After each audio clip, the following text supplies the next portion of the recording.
16 tonnes d'acier, 3 km de chaîne. L'Elimination Chamber est l'un des matchs les plus dangereux de l'histoire de la WWE. Mais au-delà de la douleur, ce match cache des chiffres et des anecdotes que vous ne soupçonnez pas. Voici 10 faits marquants sur cette structure de l'enfer. Numéro 10. Le tout premier match a eu lieu au Survivor Series 2002. C'est Shawn Michaels qui l'a remporté, décrochant le titre mondial après une année d'absence. Anecdote, il portait un pantalon de catch marron ultra moche ce soir-là, car son costume n'était pas prêt. Numéro 9. À l'écran, c'est Eric Bischoff qui l'a créé en 2002 pour concurrencer le Hell in a Cell. Mais dans la réalité, c'est Triple H qui a proposé l'idée originale à la direction. Il voulait un mélange entre le Royal Rumble, les Survivor Series et les Wargames. Numéro 8. Deux catcheurs ont su dominer la cage, Triple H et John Cena. Ils détiennent le record du plus grand nombre de victoires avec 4 succès. Numéro 7.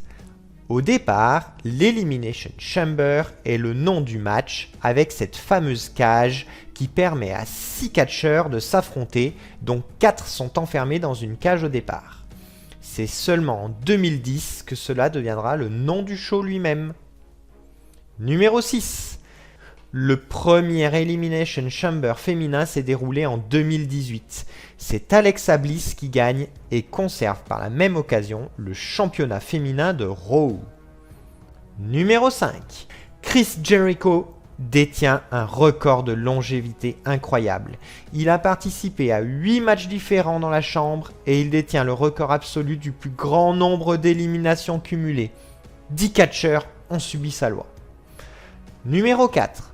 Les plaques qui ferment les pods ne sont pas en verre mais en lexan. C'est un polycarbonate ultra résistant.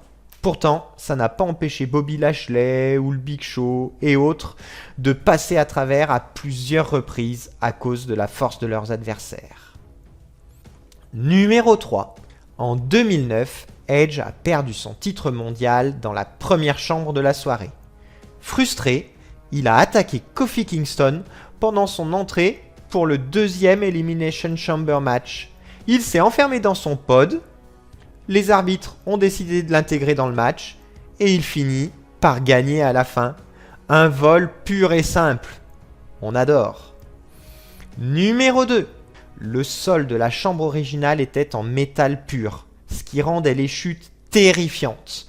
Depuis 2017, la WWE a rajouté des rembourrages autour du ring pour limiter les blessures graves, même si l'impact reste très violent. Numéro 1. En 2020, chez les femmes, Shayna Baszler a réalisé un exploit unique. Elle a éliminé les 5 autres participantes à elle toute seule. Un clean sheet historique que personne n'avait réussi chez les hommes. La chambre ne pardonne rien. Et chaque année, elle brise des carrières. Quel est pour vous le meilleur match de l'histoire de l'Elimination Chamber ? Celui de 2002 ou un plus récent ? Dites-le moi en commentaire. Lâchez un pouce, abonnez-vous et à très vite dans le ring.